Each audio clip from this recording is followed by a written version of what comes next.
Welcome to Moms with a Call. We're not here to preach, convert, or fix you. We're here to listen. We're McKenzie and Rebecca, two women with messy stories, honest questions, and a quiet hope that maybe Jesus looks a lot more like love than we were ever shown. If you've ever wondered if there's a place for you in all of this, there is. Come, have a seat at the table. You're safe here. You're welcome here. Let's begin.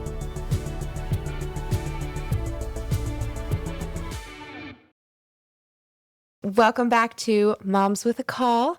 Today we have a very special guest on, Miss Kellie Griggs, godmom to my babies. And yeah, we're just excited to get this conversation rolling with you. And you're so full of wisdom and grace and love. So we're happy to have you on and hear what you have to say. Yeah, we're doing a little girls wine chat. Yes. Let's get started. Cheers. Oh, and you have to take a sip, right? Or Bad luck, right? Or not There we go. professional drinkers. There we go. Yes. Okay. Well, do we want to just go ahead and dive in? Yeah, let's do it. Yeah. Okay, great. I'm going to look down at our phone just so we can kind of ask some questions as we go. But the first one is kind of giving us a little bit of background and some story into your childhood. Could you tell us a little bit about what it was like growing up and your childhood? Oh, absolutely. How much time do we have? Yes. All the time in the world. So I'm thankful for my childhood, not in that it was this uber traditional upbringing, but in the fact that I really had the opportunity to be around extremely strong women in my life that raised me. And my parents were divorced. But that also gave me an opportunity to really learn how to be compassionate and empathize with other people.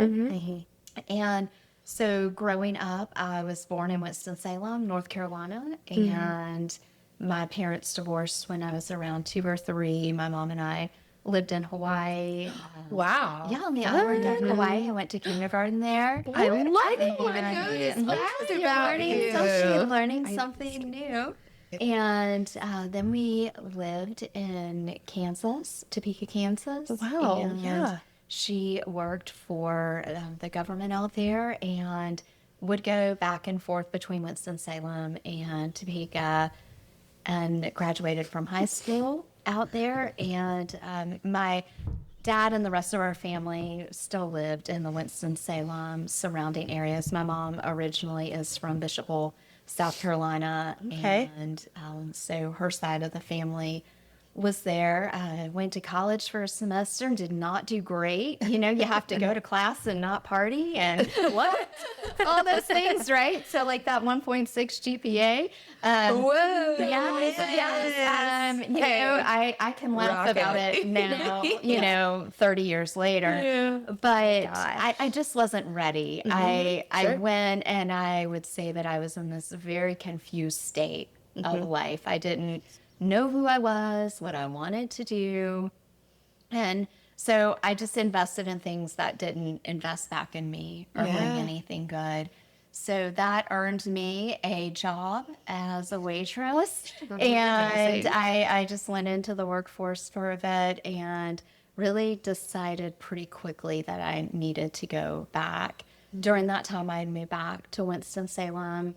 I really missed family. I missed home. Was your dad always there? He Okay. was. I want to be really respectful of this. He passed in 2016. Oh, gosh. And I want to be very respectful of my mom and how she navigated some of that, and also my stepmom Wendy, who is just a beautiful person to.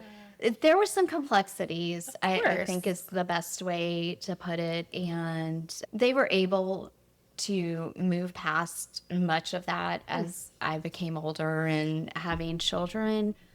But yeah, I had a chance to get to know my dad a bit better. Transparently, it was probably not the easiest relationship. We hadn't seen each other since I was 12. So imagine an 18-year-old girl moving back in who is very confused and is having a really good time in life Yeah. and is lonely too, right? So I just didn't have this sense of self. I moved in with my dad and my stepmom, and they had a new baby too.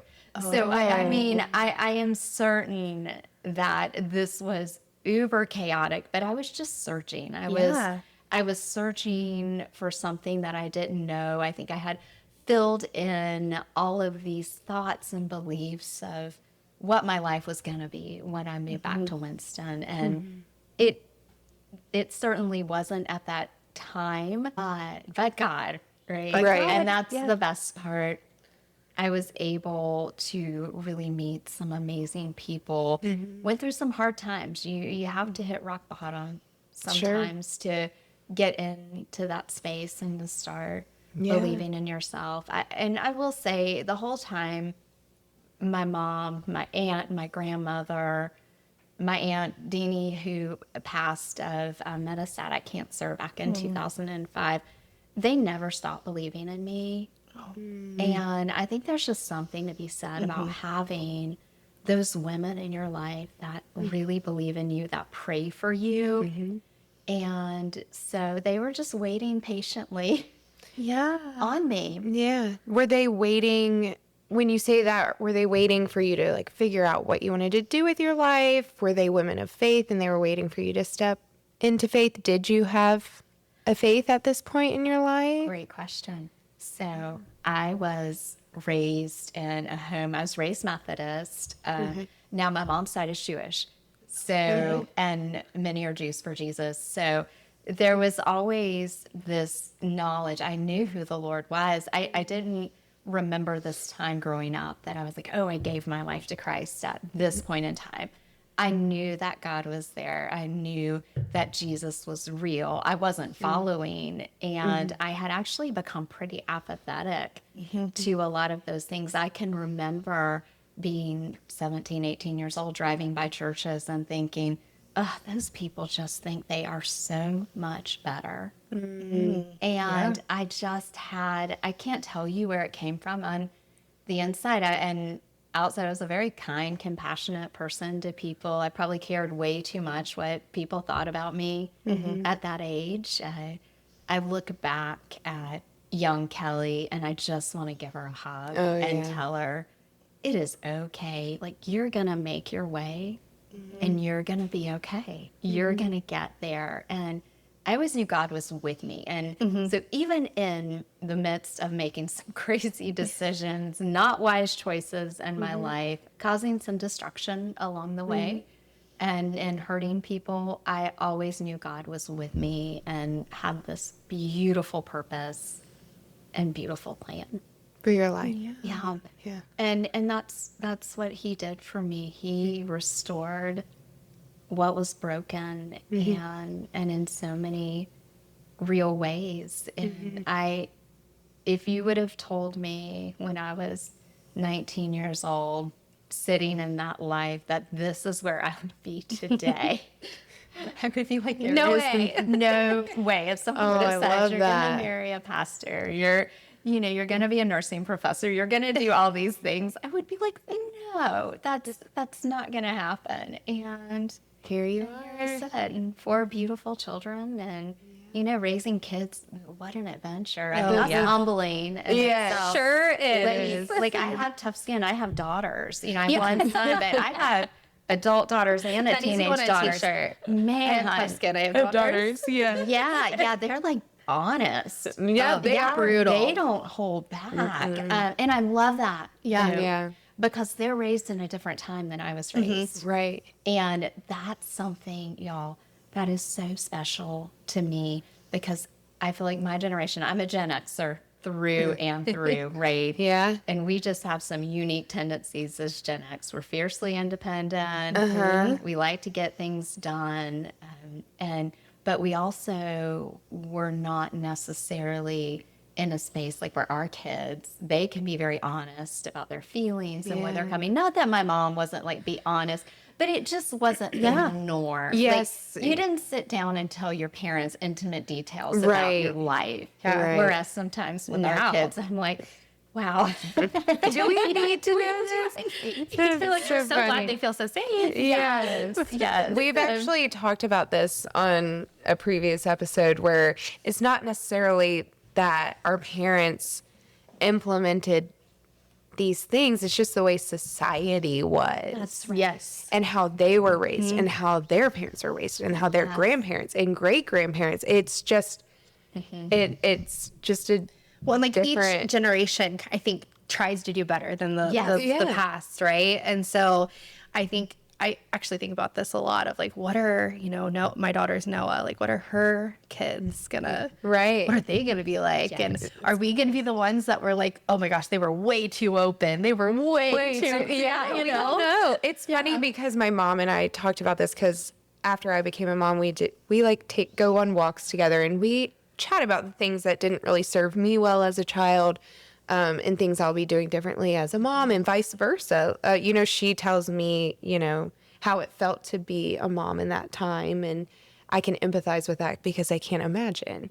But she was telling me, she's like, in our generation, it was like you kind of got your parenting style from whatever grandparent you were closest with at the time, and you kind of just modeled that down to your children because they didn't have Dr. Becky. They didn't have all these resources. Like, you're going through something with your kid and you can just pop on Instagram and be like, okay, what did Dr. Becky say Like, about I this? looked up, did I Which tell is you? wonderful. Oh, it is. It's She's amazing. the best. Who was Dr. Becky? Oh, girl. We'll debrief that. She's I think wonderful. she's more for parents than kids, honestly. Okay. Yeah. Like you're healing your own trauma to help regulate your nervous system to be able to discipline but not discipline. It's like raise your children. Yeah. In a healthy, safe environment. But at the same time, she's not like fully gentle parent. No, she's not passive parenting. Yes. Yeah. She's wonderful. She's a children's psychologist. She's a psychologist, right? Yeah. I think so. I have her book over there. You can, we'll flip She's it. incredible.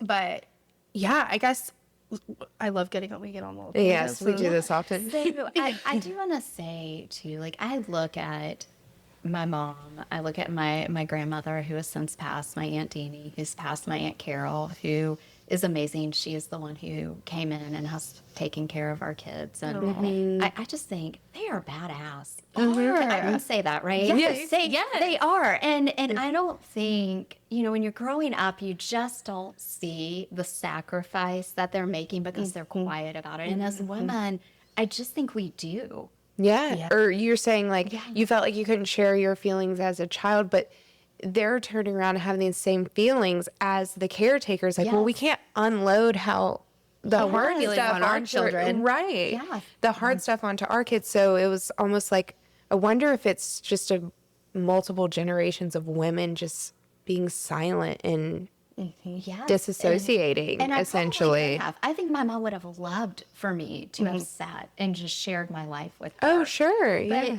at that age, you're like, I've got this. I'm Right. good. Now I'm like, why didn't I just hang out with her and my family instead of worrying about all of these other people who didn't love me or have my back? Yeah. Yeah. Oh, that's so, I love that you say that. Yeah. I do look back sometimes and think I should have been like, no, y'all go to that party. I'm hanging out with Liz over here. Yeah. Like, we're going to go shop. She's going to make one of her amazing 5-course meals. my and I'm actually going to learn to cook.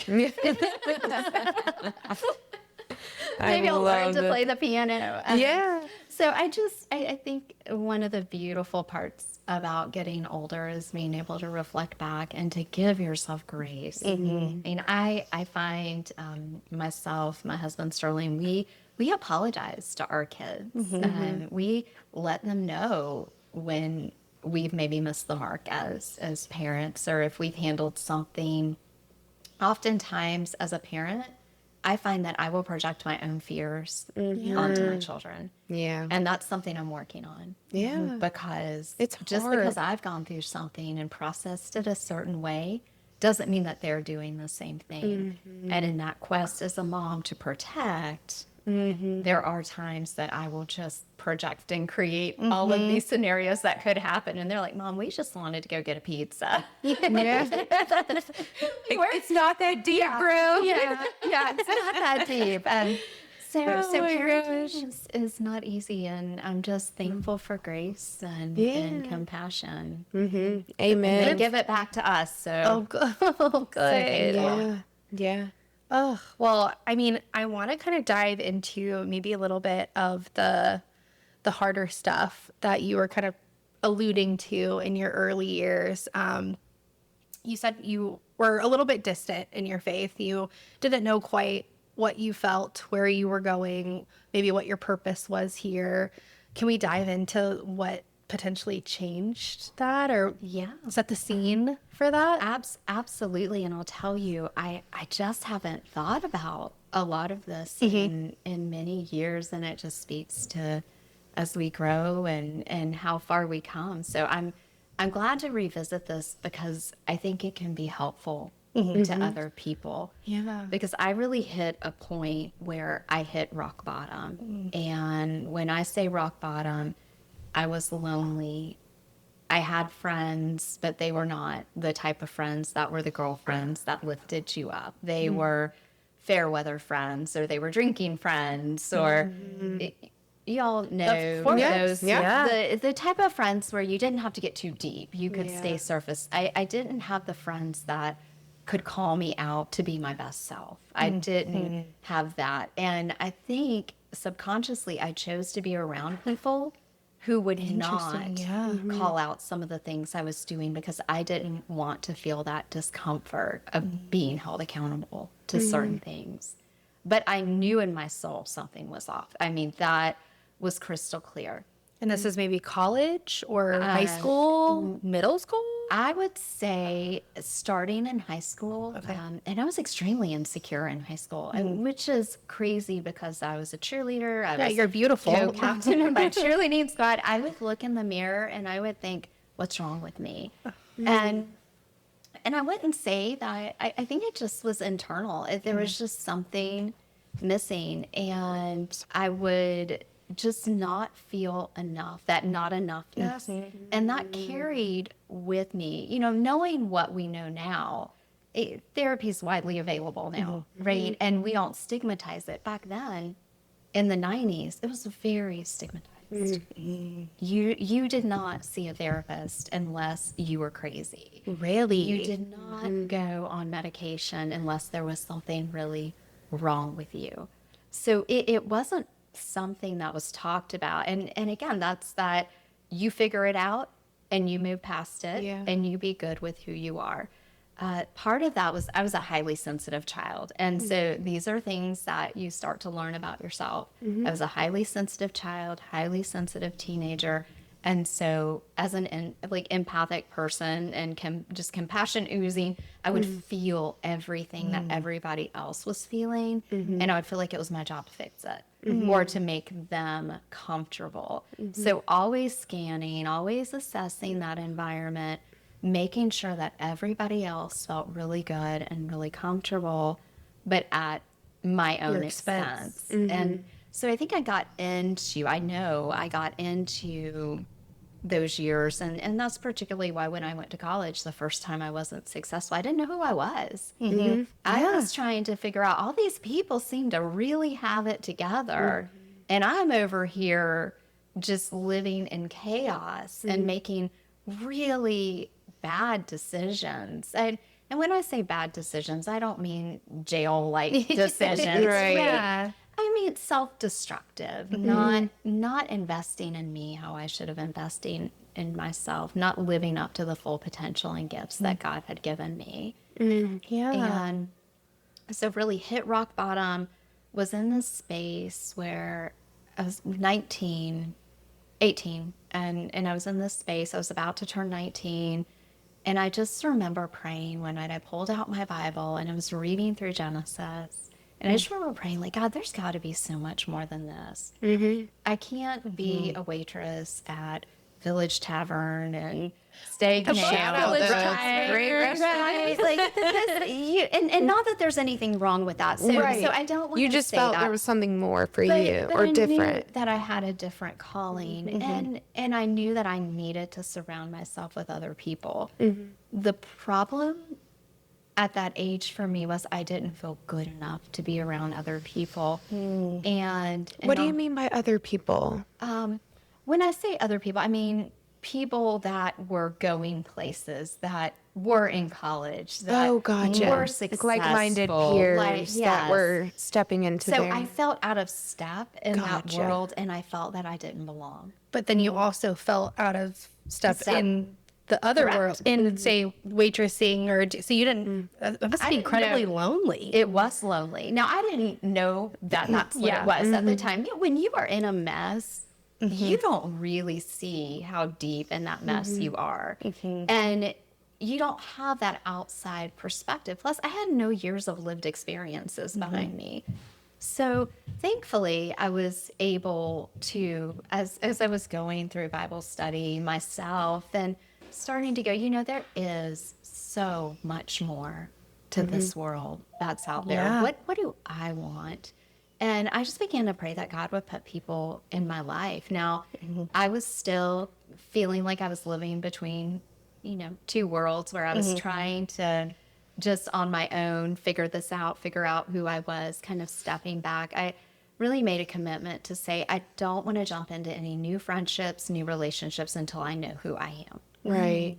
Yeah. Was it like because you were essentially people pleasing? I guess we can call it that. No, it was, I think I would call it high functioning codependent people pleasing. Oh, like okay. 100%. Yes, ma'am. Yes, yes, exactly. Like knowing what we know now. Right, Yeah, right. That's exactly Yes. what it was. Like I was listening to Dr. Terry Cole, who she does a lot of research in the realm of codependency and people pleasing. And she told the story about getting on a plane, and she saw like somebody else was trying to get on this plane and they were having a harder time, and her first inclination was to get up and give them her seat. And I was like, yes, Yeah, that's me. same. Like, my let me goodness. inconvenience myself so that everybody else in this room can feel better. And And I think that's fine to But it some doesn't degree, come, but right? but then it's when you're not, I don't think God ever intends for us to not take care of ourselves. He does call us to serve others. Not at our expense, But constantly. Right. And I've been learning that I can't serve others well, even if it's just my household.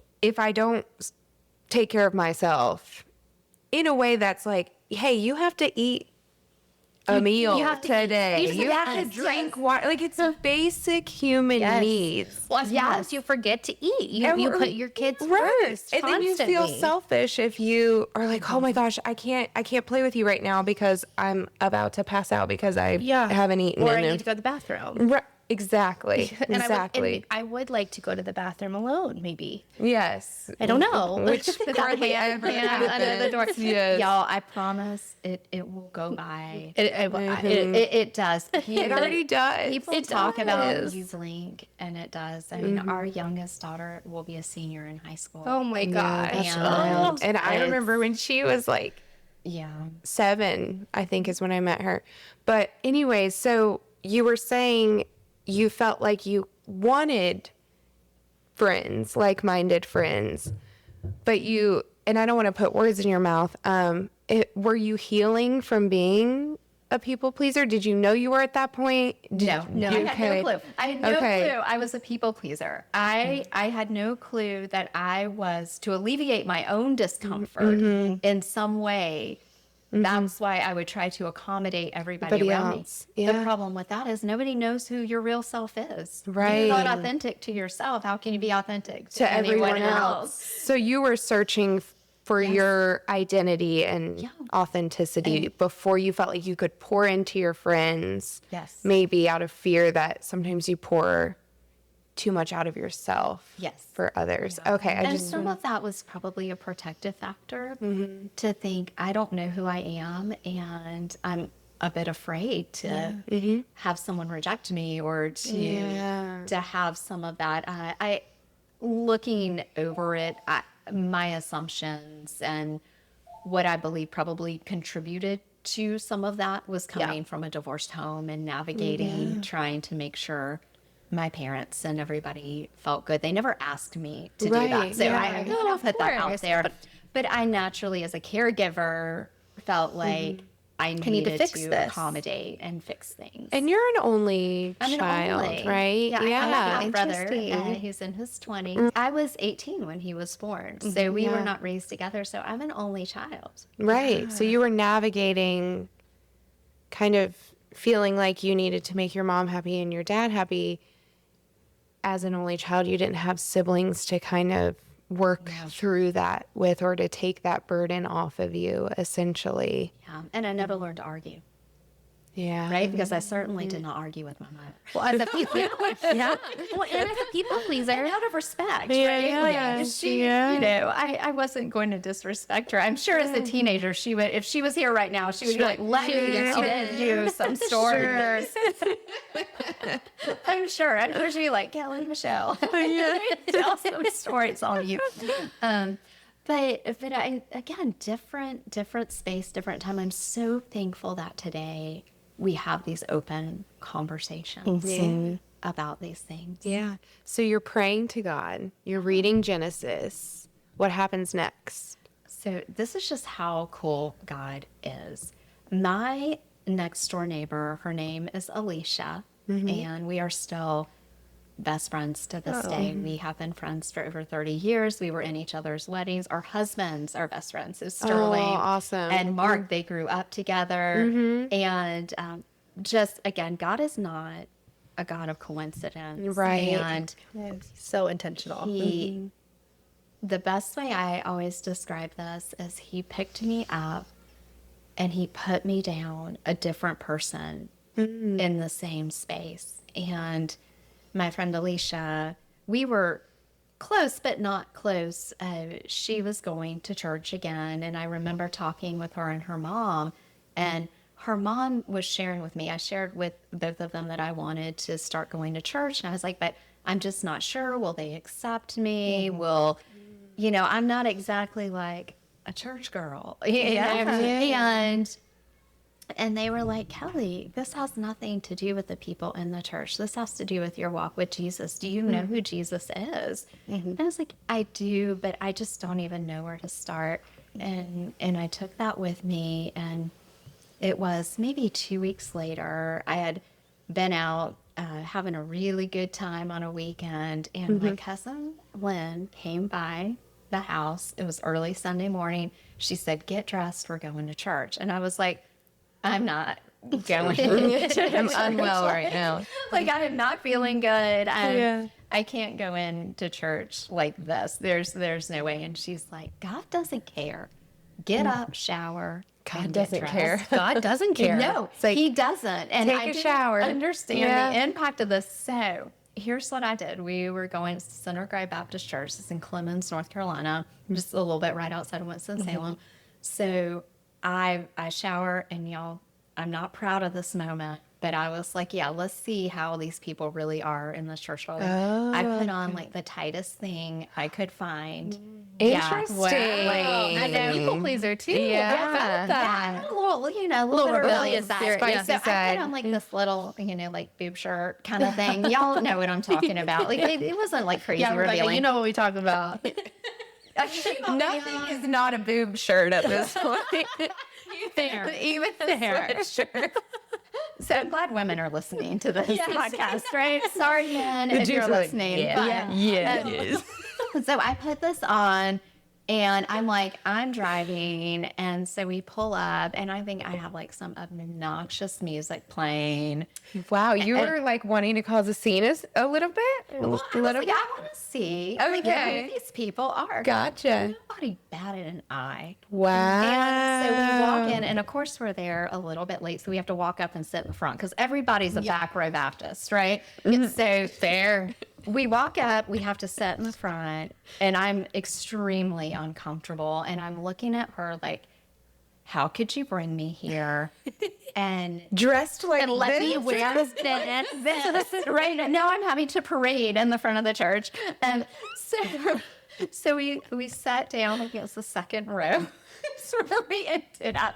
But let me tell you, God just had a plan for this whole thing. Right behind me was this group of amazing college girls and my neighbor Alicia. And they just said, hey, how are you? We've never seen you here before. This is who we are. Nice to meet you. Oh, wow. And I was like, oh, okay. And you had just prayed for friends the night Yes. before. Yeah, Or just, it was, at you some- know, probably within the week or two Okay, before that. got you. And we sat down and I just started crying. And I looked at Lynn and I was like, why am I crying? What is wrong with me? And the sermon was on Enoch and walking with God out of Genesis. And Wow. what they talked about was how Enoch, and if you're not familiar with who that character was, he lived a good long life of service to the Lord, and the Lord took him. He never died. He went. And I just remember thinking, and I think it was just the Holy Spirit saying, Kellie, you're not following God, and I have such a big plan for your life. Wow. And you have a choice. You get to choose. And it was so powerful. And I just started sobbing. And I realized, I thought, I have been living for myself. It's not working. I have been hurting other people through my actions. I have to make this right. And I have to move forward and live in the gifts that God has given me. And I've got to figure out how to love myself too. Yes. Amen. And that I remember going home that day and I said, Lynn, can we come back to church tonight? Oh. And we did. And I gave my heart to the Lord, and the rest is history. Those young girls that were sitting behind me were all in my wedding. They became dear friends. And God just, again, he heard my cries. He heard my grunts and my groans. And when you don't know what to speak, there he is. And he took this broken young teenager who was throwing herself into guys and into drinking and into smoking weed and into doing all of these things that were not contributing anything Right. into my life, and having friends that were not out for my best interest. I would just call them acquaintances, right? Yeah. Surface level friends almost. Surface. Yeah. I find it ironically refreshing that you were reading Genesis when you originally prayed this to God. And it's like the book of Genesis begins, the world is dark, and he made it new. And once he made it new, he said it was good. And that's like immediately where my mind went when you were like, he picked me up and put me down. And you were like, and I was reading Genesis. I'm like, oh, it's such a mirror of that story. With Oh my how, gosh, it is. Yeah. Wow. Sorry, that's just like, Never- yeah, I've I never never thought of it that way. Well, I don't know why the Holy Spirit probably took my mind there, but I was like, gosh, that is so beautiful. And then you go to church, and it's funny. I feel like God does have such a sense of humor because we are image bearers in his name. And I'm like, he has to be funny. Not tooting my own horn, saying I'm funny, so he has to be funny. But You are funny though. he has to have humor. You know what I mean? I think he does little winks. You know, and Yes. sometimes And they're funny. And so in my mind, he's like, yeah, girl, walk up in that church like that. Like, that's I'm gonna make you sit in the second row. Yeah. That's right.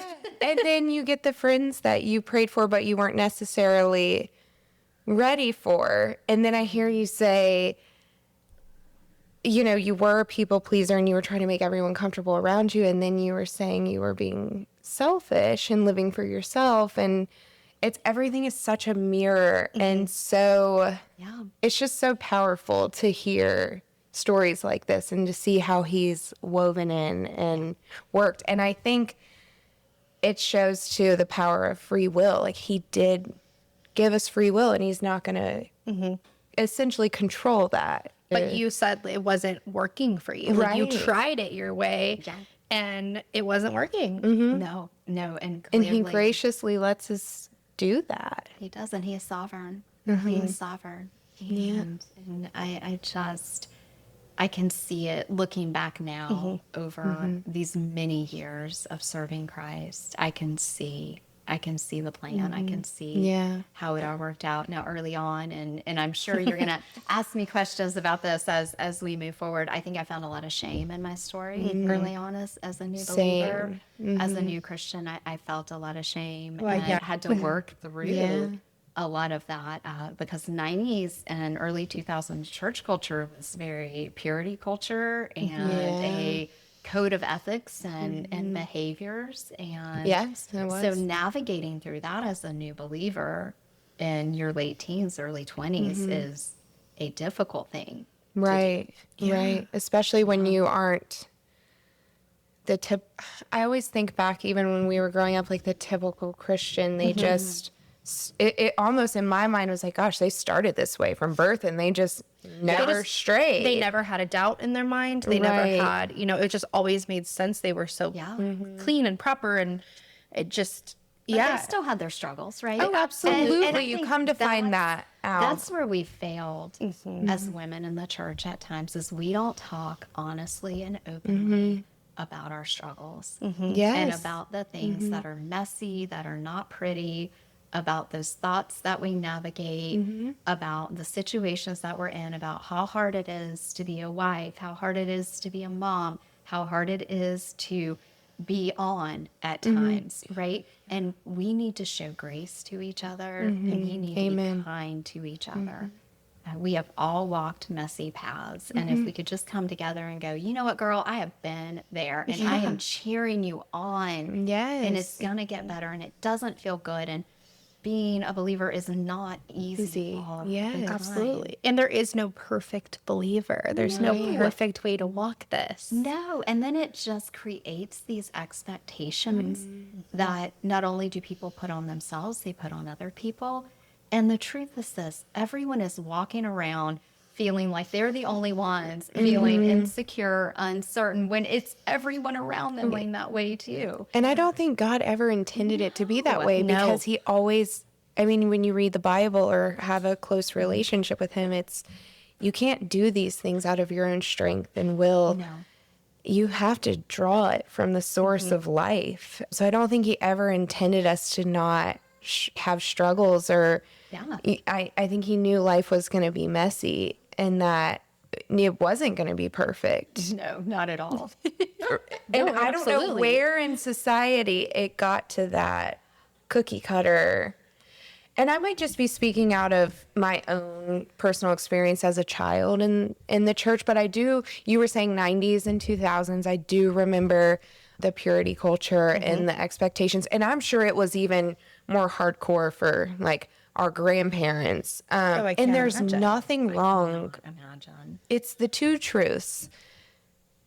Purity isn't bad. No. It's not bad, but you can't condemn someone for walking a different path or, because I didn't find Jesus until 30, essentially, and I had a child out of wedlock. I would never change that. I don't regret it. I have no shame. I love my child. Well, you just don't know where the Lord is at in that person's life. Right, right. Can you imagine had you walked a super pure life, Phoebe wouldn't be here. Exactly. And then, so I get it because I say this all the time. I The know. two truths. The two truths. Yeah. I do know that my path was a certain way. I do know that I did not choose the path of purity. Do I hope that maybe Phoebe does get to experience that in life, having one partner and that special bond? And sure, of course. But if that's not how her life ends up, that's okay. Yes. We'll Cross that live. bridge. Yeah, exactly. And it's And we'll God's still serve the relationship. Lord in our house. Yeah, exactly. That's right. That's right. And Sorry, tangent. No, side it's a good tangent. tangent. I love it because there's an and in there, and the fan story always has an and. We all walk through things in life, and sometimes it's our mess. Oftentimes it's our mess. One of the things that Sterling and I tell our children a lot is life is a bunch of lessons learned that make you a better person. Yes. Oh, I love It's that. what you do with it. It's what you do with it. We are all going to mess up. We are all going to let people down. We are going to let our friends down. We're going to let the Lord down. We're going to let our spouses down, our children down. It's what we do with it that counts. And we have to give the space for growth. And I do think in the world that we're in right now, something's going to have to change because I don't think social media is all bad. I think there's so many gifts in that, right? With connection. But I do think that there is a space where we have a perfectionist, shame-filled generation coming up that is comparing Absolutely. like crazy. And they haven't known the joy, where my generation, we were the last ones without cell phones. So we could be like, hey, Mom, we're staying at Katie's tonight. And we'd be at a music festival on the next day. Right. Right. Sorry, Mom. Yeah. Like, ooh, confession. But I didn't know what people were doing over the weekend. Yeah. I didn't. You had to. You had to wait Yes. until school. And I didn't have these dolled up images of people that would show up on my screen without me even asking and going, oh, is that what perfection looks like? Is that what I need to look like to be happy? So there's all these messages that are coming in, but really the message of we need to give hope and we need to give grace and we need to give kindness to each other. And we need to love each other like Jesus. Yeah. And I think people are looking for the real, the raw, the vulnerable, the messy. Why they created this. Yes. Exactly. Wait, can I to give you a side note on social media? I was with my friends. One of my friends is a ER doctor. Shout out to Beth, Dr. Beth. She was telling me there is this study that recently came out that said social media, like our phones, are the modern day cigarette. I believe Yes. that. And so, have you seen that? I haven't seen it, but as a nurse researcher, I can believe this. Absolutely. She was saying that people are, it's like just constantly, they get stressed out and they just, scroll on their phone and scroll on social media. And so I think that like that dopamine hit paired with this constant striving to be towards. Striving. You hit on that. Yeah. And that's what we have. We have a society that is striving when really what we need to be doing is sitting and small. This is where community starts. This is where those relationships starts and being intentional.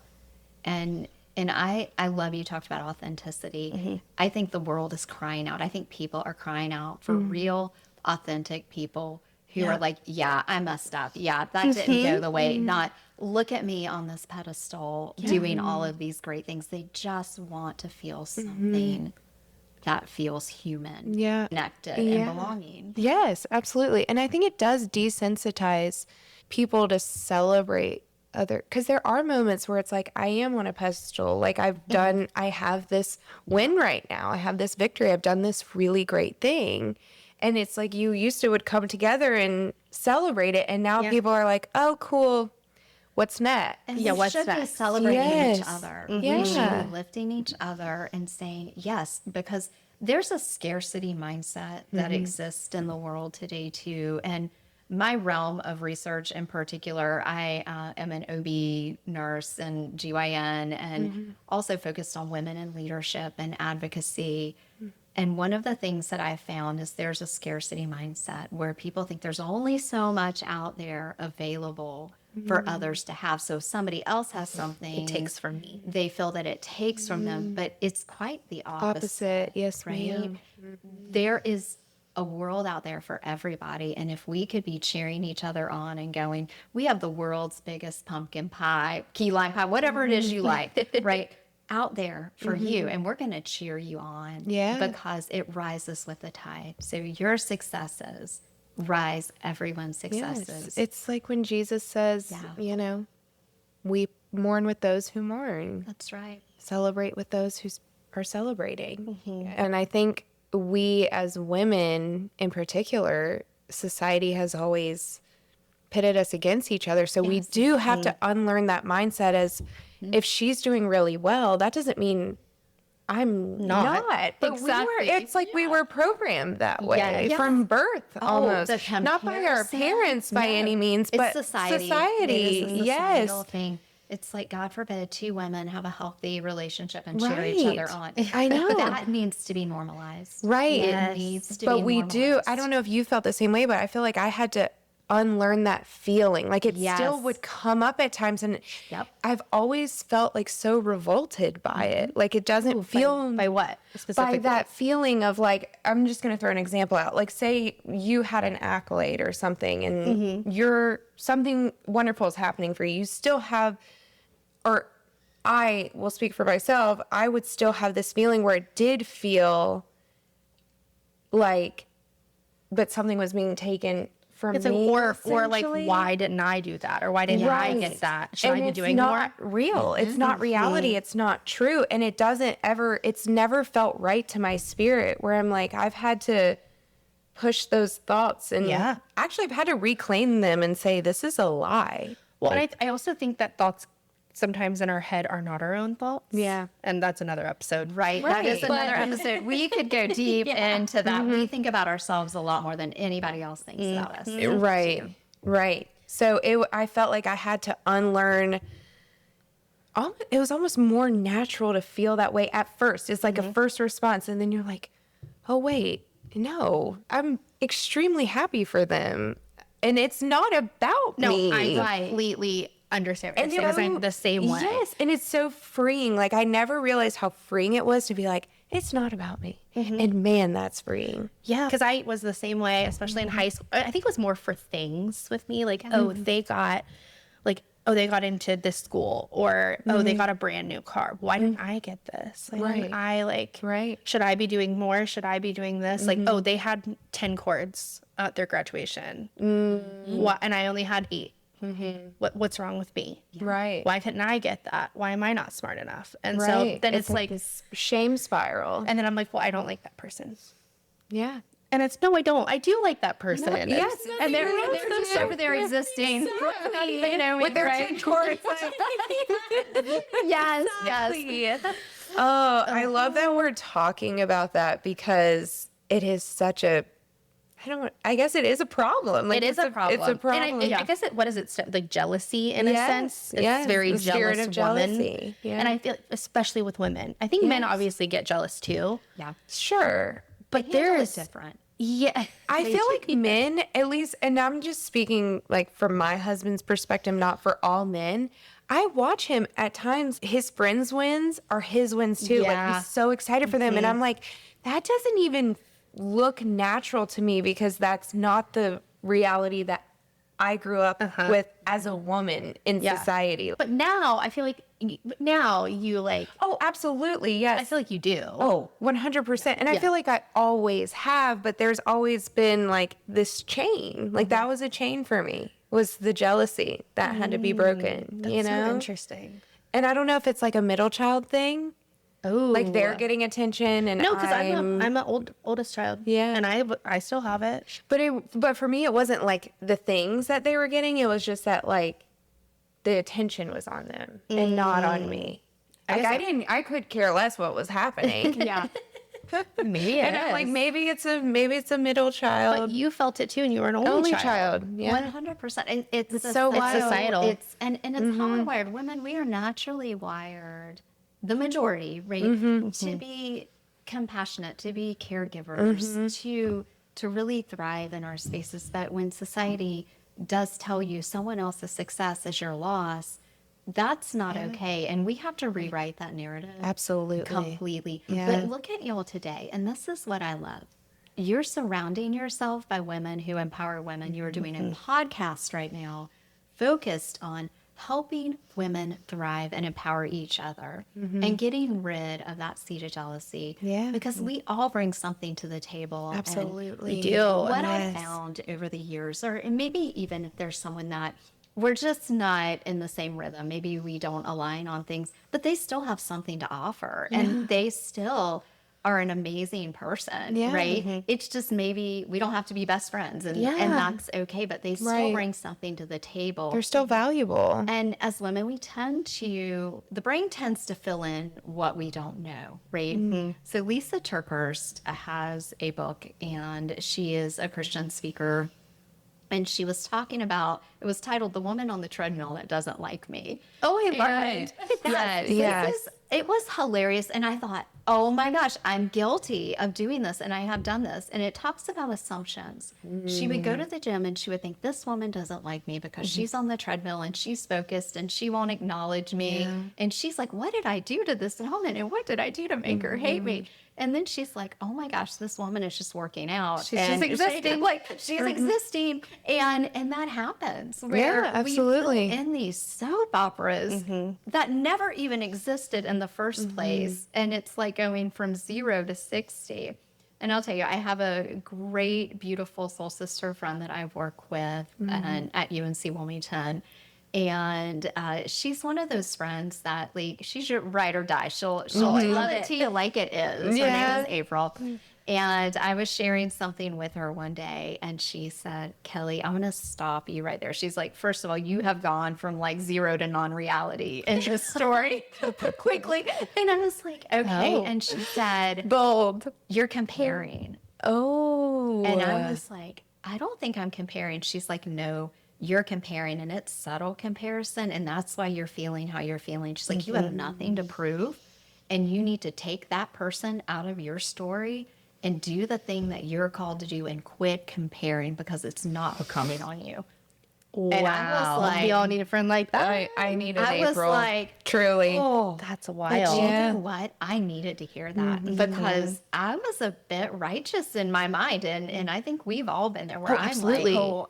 And then this poor person didn't even know that I was comparing myself to them or what they had done. It's like those reels that you see on Instagram. It's like, can you imagine hating me and I'm just at home with my kids, Yes, like doing Diane pillow on the couch. And With y'all, hair. That's close. I haven't showered in 3 days. I'm 48 years old. I know better than to feel that way. I've lived enough. I've cheered But on it's enough so women. real. And I thought, oh, Lord, forgive me. How did I end up in this space? And it's because I was just striving for something that I wanted. And I didn't quite make that mark. Here's the beautiful part. That wasn't what God had for me. And something else ended up coming up that was even better. Yeah. But it's Even so better, easy but to to get have- sucked in that, It right? is.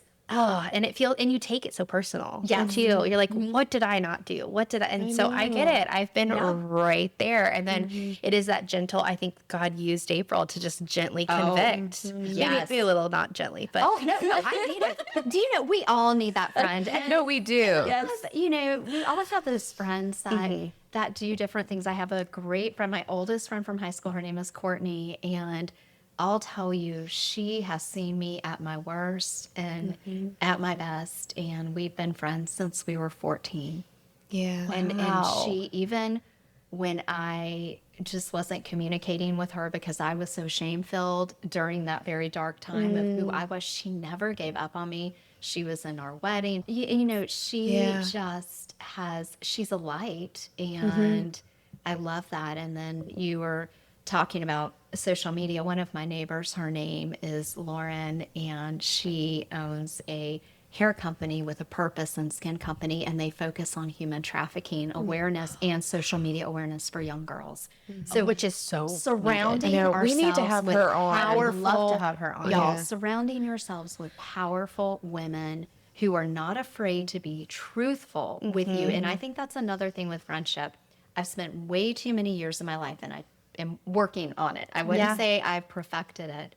Too many years trying to say the right thing or trying to make a friend feel comfortable when really what they needed was my honesty. And that's not friendship if you're not being honest. Yeah. And so I think getting to that space where we're comfortable to have that compassionate honesty Yes. that's meant to build someone up to Right. go, you're not in the space you need to be in, and I know you can do better. Right. And I want best for you. It's what my husband and I do with each other. We are on the same team, and he wants me to be the best me. I want him to be the best him he can be. And so we just have to intentionally strive for that. And I think if enough people start doing this, and through the lens of being a follower of Jesus, right? I think we're going to see change in our society and in our world. It starts small. Yeah. Start small. That's something I've actually been praying about the past maybe week and a half, 2 weeks of not for friendships that are godly, but I've had such a conviction on how I am as a friend to others. And I'm very much that friend and I don't not like this about myself, but I'm very much that friend that's like, I'm never going to judge you. You can be whoever you want to be around me. And there could be things that they could be doing that's like potentially hurtful to themselves. And again, I'm like, when you're talking about this, I'm like, I don't know if I am that friend to other people where I could you know, like call them out. And I've always, now the period of time where I was in like my dark time, I know I was a terrible friend to everyone around me. I was not a good friend. I didn't keep friendships long, but relationships and friendships are so important to me now that I take them very seriously. But I feel like that was like my last missing piece, because it's been on my mind of just how I can be a good friend. I don't feel like I allow myself to be honest and truthful with my friends. Why do you think that? I don't know, because do you fear abandonment? No, I don't fear abandonment. I think I'm always that person that is thinking, well, how would that make me feel? I don't know if that would make me feel really good. When the bigger picture is, they might not feel wonderful in that moment, but you're being helpful. Yes. You're creating a safe space for honesty and connection and repair. I just don't think I've allowed myself to get to that point it's almost like we were saying we don't want to be passive parents. I feel like I'm a passive friend. Ooh. That's another podcast right there. Yeah. It's so normal. I think that is a really normal thing. When you've walked through stuff and you have the realities of what that feels like. Yes. Sometimes you just want to be that friend that says, I get it and I understand and I'm here from you. And there's that balance. My mom will tell people this all the time. I was that kid that would come off the bus crying in kindergarten, first, second grade, and she thought I was getting bullied for a while.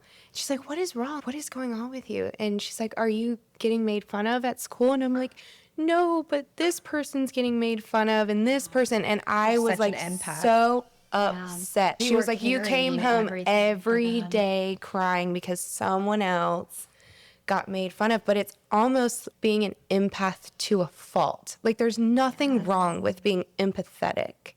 But discernment has to come in. It's a lifelong struggle. So from one to another, it has taken me 48 years to almost get there. It is a lot of prayer, a lot of discernment, and a lot of being able to figure out what you need to carry, what's not yours to carry. Absolutely. Because when you carry everybody else's burdens that are not meant for you, right? We need to pray for each other. We need and to mourn with other people. Absolutely. Yes. Right? But what Jesus did not mean for us to do was to carry it so that it weighed us down so much. Well, and I think that's what he felt on the cross was everyone's burden and everyone's pain. And he's like, I've already done this, so you don't have to.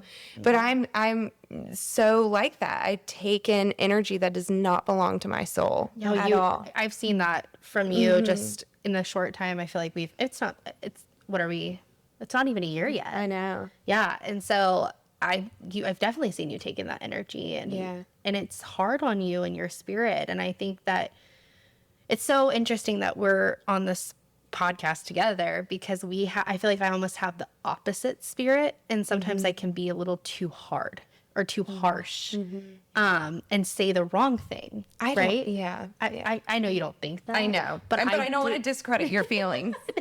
Sorry, we've totally hijacked your session. Like, let's talk about that for a second. While you're here, we need a therapist. I know. That's right. Let me just be everybody's mom. And I find myself in that space a lot. I do feel like everyone's mama, and I love it. Yeah. I love it. I think it's such a sweet place. Well, actually, let's kind of go back, I guess, because I want to talk about your husband and walking through that still. Yeah. So maybe we go back and like set the scene. You have, where were we? We were in early 2000s, that culture. I'm assuming there's maybe some church hurt there. Oh, 100%. Okay. And I've been navigating through that. What I know is that church hurt is real. But the church is filled with humans. Absolutely. And imperfect people. Oftentimes, there are people who are unknowingly causing that.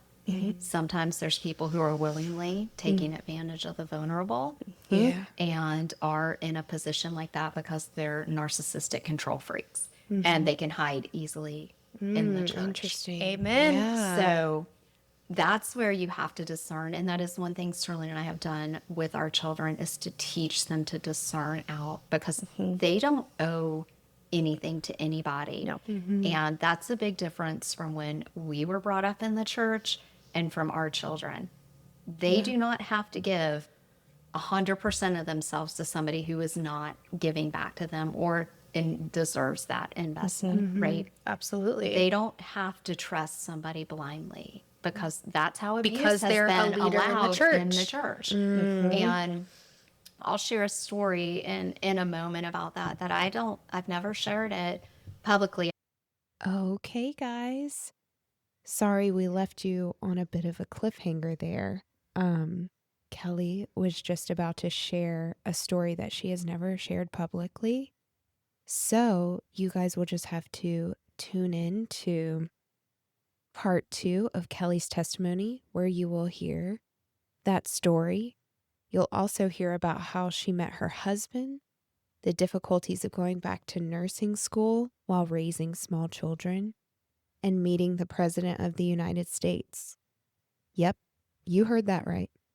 The President. So, stay tuned. Thanks for being here with us today. If something resonated, maybe a sentence, a silence, or a story, hold on to that. If you felt seen or stirred or simply curious, we hope you'll join us again. Until then, stay open, stay tender, and remember, there's always a seat for you at the table.